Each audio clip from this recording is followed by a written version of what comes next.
আল্লাহ সুবহানাহু ওয়া তাআলা সূরা মুমিনুনের মধ্যে মুমিনের কিছু সিফাত বর্ণনা করেছেন।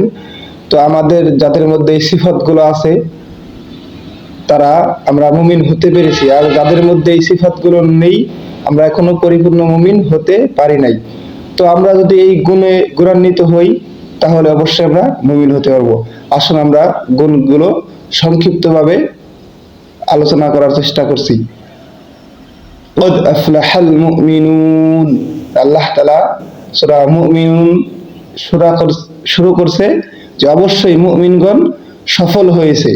তো মুমিন কারা এখন আমরা সেগুলো জেনে নেব। দ্বিতীয় আয়াত আল্লাহ তাআলা বলেছেন আল্লাযীনা হুম ফি সালাতিহিম খাশিউন, যারা তাদের নামাজে বিনয় অবনত। যে মুমিনের এক নম্বর গুণ আল্লাহ তাআলা বলেছেন তারা নামাজের ব্যাপারে কেয়ারফুল। তো ইসলামের 5টি স্তম্ভের মধ্যে ঈমানের পরেই নামাজের স্থান। হাদিসে উল্লেখ আছে যে ব্যক্তি সময়ের প্রতি লক্ষ্য রাখিয়া গুরুত্ব সহকারে সালাত আদায় করবে আল্লাহ তাআলা তাকে নিজ জিম্মায় জান্নাতে প্রবেশ করাবেন। তো একদিন সাহাবা কিরাম নবী সাল্লাল্লাহু আলাইহি ওয়াসাল্লামের কাছে প্রশ্ন করলেন, ইয়া রাসূলুল্লাহ, আল্লাহ তাআলার নিকট সবচেয়ে প্রিয় আমল বা সর্বোত্তম আমল কোনটি? নবী সাল্লাল্লাহু আলাইহি ওয়াসাল্লাম তখন বললেন, আস-সালাতু লিওয়াক্তিহা, সময়ের প্রতি লক্ষ্য রেখে সালাত আদায় করা।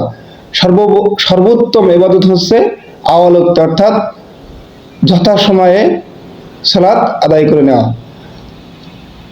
এই সালাত যদি আমরা ঠিকঠাক ভাবে আদায় করি তাহলে কি হবে? আল্লাহ তাআলা নিজ জিম্মায় জান্নাতে প্রবেশ করাবেন। অন্য এক হাদিসে উল্লেখ আছে যে ব্যক্তি গুরুত্ব সহকারে নামাজ সময় আদায় করবে আল্লাহ তাআলা তাকে 5টি পুরস্কার দিবেন। এই 5টি পুরস্কারের মধ্যে সবচেয়ে আকর্ষণীয় যে পুরস্কার সেটি হচ্ছে আল্লাহ তাআলা এই নামাজি ব্যক্তিকে বিনা হিসেবে জান্নাতে প্রবেশ করাবেন। সুবহানাল্লাহ। তো আর মুমিনের এক নম্বর গুণ যেহেতু নামাজে বিনয় অবনত, তো যদি আমরা মুমিন হতে চাই তাহলে অবশ্যই আমাদেরকে নামাজের ব্যাপারে কেয়ারফুল হতে হবে। তো মুমিনের দ্বিতীয় করে আল্লাহ তাআলা বলেছেন আল্লাযীনা হুম আনিল লাগওয়ি মুরিদুন, যে যারা অসার ক্রিয়াকলাপ থেকে বিমুখ। অর্থাৎ মুমিনের 2 নম্বর বৈশিষ্ট্য আল্লাহ তাআলা বলেছেন যে মুমিন তো তারাই যারা অহেতুক ক্রিয়াকলাপ থেকে বিমুখ, অর্থাৎ অহেতুক ক্রিয়াকলাপ থেকে তারা বেঁচে থাকে।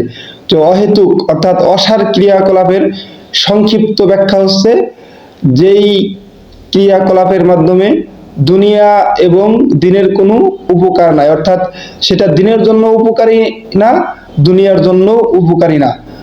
তো এই জন্য মুমিন অবশ্যই অসার ক্রিয়াকলাপ থেকে বিরত থাকবে। যে এই অসার ক্রিয়াকলাপ থেকে বিরত থাকবে সেই প্রকৃত মুমিন হতে পারবে। আর যদি এই অসার ক্রিয়াকলাপ থেকে বিরত কেউ না থাকে তাহলে সে মুমিন হতে পারবে না। তাই এজন্য কোনো কাজ বা কথা বলার আগে চিন্তা করা উচিত এটা কি দিন কিংবা দুনিয়ার কোনো ফায়দা আছে কিনা। যদি না থাকে তাহলে সেটা অসার ক্রিয়াকলাপের মধ্যে গণ্য হবে। তো মুমিনের 3 নম্বর গুণে আল্লাহ তাআলা বলতেছেন আল্লাযীনা হুম লিয-যাকাতি ফাইলুন, এই মুমিনগণ যাকাত আদায়ে সক্রিয় থাকে। তো ইসলামের 5টি স্তম্ভের মধ্যে যাকাত একটি অন্যতম স্তম্ভ। আর এই মুমিনগণ কি করে? যাকাত আদায়ে সক্রিয় থাকে। তো যাকাত একটা নির্দিষ্ট পরিমাণ তার সম্পদ আছে, নিসাব পরিমাণ সম্পদ আছে, তার উপরে ফরজ। তো যাকাত আল্লাহ তাআলা সবার উপর ফরজ করেন নাই। তো যাদের উপর আল্লাহ তাআলা যাকাত ফরজ করেছেন তাদেরকে অবশ্যই যাকাত আদায়ে সক্রিয় হতে হবে। যদি যাকাত আদায় না করা হয় বা যাকাত আদায়ে গড়িমসি করা হয় তাহলে কিন্তু প্রকৃত মুমিন হওয়া যাবে না। যে অনেক লোক আছে যাদের উপর যাকাত ফরজ কিন্তু তারা যাকাত দিতে নারাজ। তারা নামাজ ও 5 ওয়াক্ত ঠিকঠাক ভাবে পড়তেছে, অতিরিক্ত আরো নফল সালাত আদায় করে, কিন্তু যাকাতের কথা বললেই তাদের কপালে কেমন যেন ভাঁজ পড়ে যায়। তারা যাকাত দিতে উৎসাহী না, যাকাত দিতে চান না। অথচ মুমিনের একটি বৈশিষ্ট্য হচ্ছে তারা যাকাত আদায়ে সক্রিয়। যদি যাকাত ঠিকঠাক মতো আদায় করা না হয় তাহলে কিন্তু সে প্রকৃত মুমিন হতে পারবে না। তো মুমিনের 4র্থ নম্বরে গুণ আল্লাহ তাআলা বলতেছেন আল্লাযীনা হুম লিফুরুজিহিম হাফিজুন, এই মুমিনগণ তাদের লজ্জা স্থানকে হেফাজত করে, অর্থাৎ মুমিনগণ তাদের যৌন চাহিদাকে নিয়ন্ত্রণ করে। ইল্লা আলা আজওয়াজিহিম আও মা মালাকাত আইমানুহুম ফাইন্নাহুম গায়রু মালুমিন, যে ইল্লা তবে তাদের স্ত্রী এবং তাদের দাসীগণ ব্যতীত। তো লজ্জা স্থানকে আল্লাহ তাআলা হেফাজত করতে বললেন এবং এখানে দুটি সীমারেখা দিয়ে দিলেন। দুটি সীমারেখা হচ্ছে নিজের স্ত্রী আর একটা হচ্ছে দাসী। এই দুটি পথ বেঁধে রেখে তারা যৌন চাহিদা নিবারণ করার চেষ্টা করে, তারা কিন্তু এই আয়াতের ভাষ্যমতে তারা প্রকৃত মুমিন না। আল্লাহ তাআলা তার পরের আয়াতে বলতেছেন ফামানি বিতাগা যালিকা ফাউলাইকা হুমুল আদুন। তো যারা এদের ছাড়া নিজের স্ত্রী এবং দাসী ব্যতীত অন্যকে কামনা করে তারাই সীমা লঙ্ঘনকারী। তো আমরা যদি সীমা লঙ্ঘনকারী হইতে না চাই তাহলে অবশ্যই আমাদের স্ত্রীদের নিয়েই সন্তুষ্ট থাকতে হবে। তো এখানে যেহেতু এখন দাসীবাদী এই সিস্টেমটা একসময় প্রচলিত ছিল, সময়ের পরিক্রমা এখন এই দাসীবাদী এখন এই প্রথাটা এখন সমাজ থেকে লোপ পেয়ে গেছে, এই প্রথাটা রহিত হয়ে গেছে। তো এখন নিজেদের স্ত্রীকে নিয়েই সন্তুষ্ট থাকতে হবে।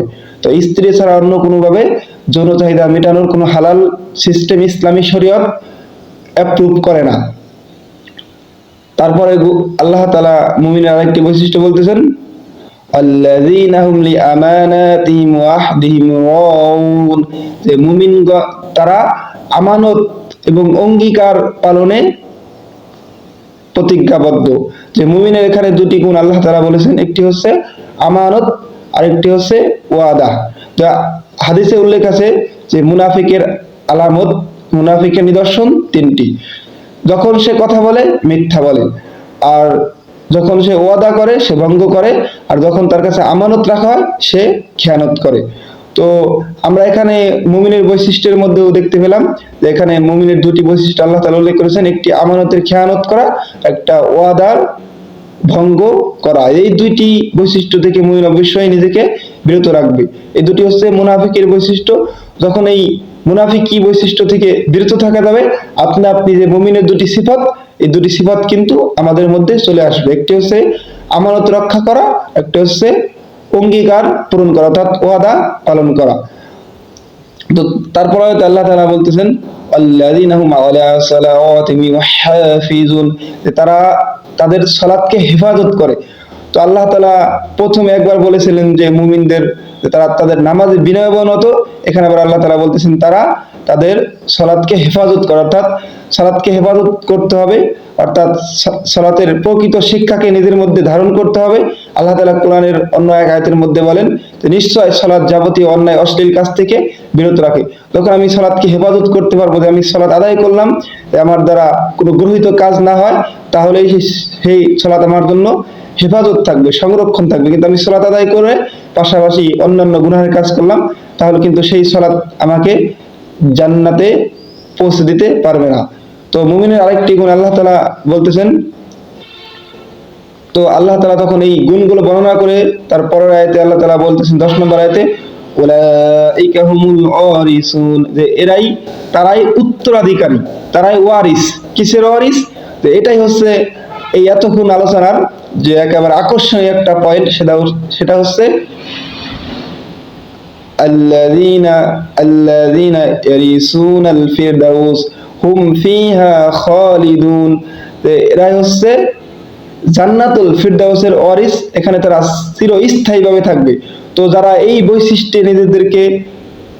এই বৈশিষ্ট্যগুলো যারা নিজেদের মধ্যে নিয়ে আসতে পারবে, এই গুণে যারা গুণান্বিত হতে পারবে, আল্লাহ তাআলা তাদেরকে জান্নাতুল ফিরদাউসে প্রবেশ করাবেন। তো জান্নাতুল ফিরদাউস হচ্ছে জান্নাতের 8টি স্তরের সর্বোত্তম স্তর। নবী সাল্লাল্লাহু আলাইহি ওয়াসাল্লাম হাদিসের মাধ্যমে আমাদেরকে জানিয়ে দিয়েছেন, যখন তোমরা জান্নাতের জন্য প্রার্থনা করবে তখন জান্নাতুল ফিরদাউসের জন্য প্রার্থনা করবে। তো আল্লাহ তাআলা এই মুমিনদেরকে এই জান্নাতুল ফিরদাউসে প্রবেশ করাবেন এবং সেখানে তারা চিরস্থায়ীভাবে থাকবে। তো ভাই, আমরা যদি এই বৈশিষ্ট্যগুলো নিজের মধ্যে ধারণ করতে পারি এবং সেই অনুযায়ী ব্যক্তি জীবন থেকে আন্তর্জাতিক জীবন পর্যন্ত আমরা অ্যাপ্লাই করতে পারি, তাহলে ভাই আমরা অবশ্যই মুমিন হতে পারবো। আর মুমিন হতে পারলে আল্লাহ তাআলা আমাদের জান্নাতুল ফেরদৌসে প্রবেশ করাবেন, যেখানে আমরা চিরকাল থাকবো। আল্লাহ তাআলা আমাদের সবাইকে মুমিন হিসেবে কবুল করুন, আল্লাহুম্মা আমিন।